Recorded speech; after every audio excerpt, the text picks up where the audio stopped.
Viral at usap-usapan ngayon sa social media ang video ni Kathryn Bernardo kung saan makikita siyang enjoy na sumasabay sa hit song na We Are Never Ever Getting Back Together ni Taylor Swift.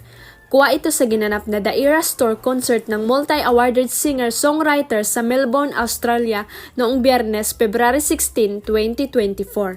Isa kasi si Kathryn sa libu-libong fan ni Taylor na hindi pinalampas na masilayan ng personal ang idol niyang American singer.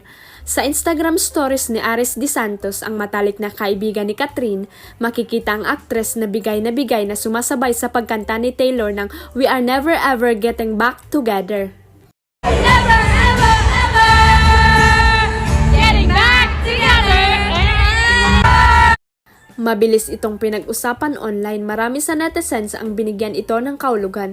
Anila halatang may pinaghuhugutan daw si Kathryn nang bigkasin ang lyrics ng chorus na We are never ever ever getting back together. We are never ever ever getting back together. You go talk to your friends, talk to my friends, talk to me.